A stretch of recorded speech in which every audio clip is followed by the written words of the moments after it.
essa derrota dolorida, né? Com essa situação, com essa derrota, o que o Guarani vem apresentando em campo, o Guarani da partida do Santo André para a Portuguesa, ela não progrediu, ela regrediu. O Guarani regrediu. O Guarani teve a posse de bola. A Portuguesa até os 30 minutos, 35 minutos do primeiro tempo. Guarani, toma a bola, trabalha, faz seu jogo. E o Guarani sempre tropeçando nele mesmo. A infiltração, a tabela, a saída rápida, o Guarani não teve. O Guarani não tem. E a Portuguesa, esperando o Guarani, a Portuguesa esperando, muito esperta, colocou 3 zagueiros ali, 5 no meio, jogou um 3-5-2, jogava no erro do Guarani.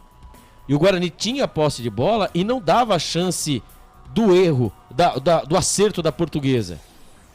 Mas em 2 lances cruciais, né? Primeiro, após ali o jogador do Guarani receber o atendimento médico, né, reclamou uma falta, ali o Pintado chamou seus jogadores no meio e disse: infiltração pelo meio. Aí tá com muita liberdade ali, ó, pelo lado, eles estão saindo mais, eles estão com mais posse de bola, estão deixando aquele buraco. Primeira bola enfiada, né, em profundidade, ali o Ricardinho acertou o travessão, ali já deu medo, né? Ali o Guarani, opa, vamos trabalhar essa bola mais um pouquinho mais atrás, não mais à frente, para poder dar o lançamento para o Reinaldo e para o Pablo Tomás. Jogada anulada. Você tem 5 jogadores no meio campo. A bola não era trabalhada no meio campo conforme deveria ser, né? Porque o Regis ficou muito tempo de costas. Toda bola que o Regis recebia tinha 2 em cima. Tinha mais números de jogadores, né? Volantes ali cercando o Regis. E o Matheus Bueno acabou ficando encaixotado, não conseguia sair. Pra você ter uma ideia, o Camacho fez um lançamento, né? E o Camacho estava organizando, tentando organizar a equipe. E numa bola bandida, como a gente sempre bate nessa tecla, uma bola bandida no final do primeiro tempo, o Helder perdeu na velocidade, acabou ali acertando o Douglas Borel, pênalti, Giovanni Augusto bateu e acabou abrindo o marcador. Já no segundo tempo, a Portuguesa usou a mesma tática. Guarani, tô a bola, eu tô vencendo por 1-0, o que é importante é os 3 pontos. E o Guarani não soube aproveitar a situação. As mexidas do Guarani não surtiram efeito. Nada. Não surtiram efeito em nada.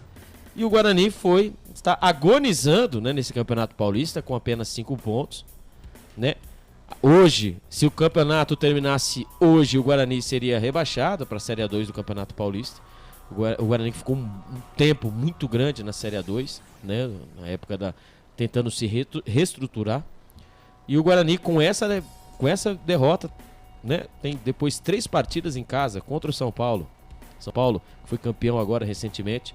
Depois pega o Botafogo fora de casa, que tem 8 pontos, né, também não vem com resultados favoráveis, precisa da vitória, obviamente. E o RB Bragantino, que nós sabemos também que é uma equipe de qualidade. Então, nesse momento de muita reflexão dos torcedores, né, de o porquê, o que está acontecendo. Mas isso deveria ter sido feito lá atrás, né? O Guarani está de 6 vitórias agora, 6 jogos sem vitória. A Portuguesa também estava 6 jogos sem vitória. A Portuguesa fez o seu gol e não fez como o Guarani fez em casa. O Guarani fez 2-0, quando sentiu a pressão não soube fechar os espaços. A Portuguesa jogou certinho. O Guarani não conseguiu, o Guarani não consegue agredir os seus adversários. E aí, terminado o jogo, 1-0, gol do Giovanni Augusto. O Guarani teve por um tempo mais posse de bola, mas que nada resolveu. E o Guarani agora agoniza para tentar se livrar da Série A2 do Campeonato Paulista de 2025. Gustavo Marques.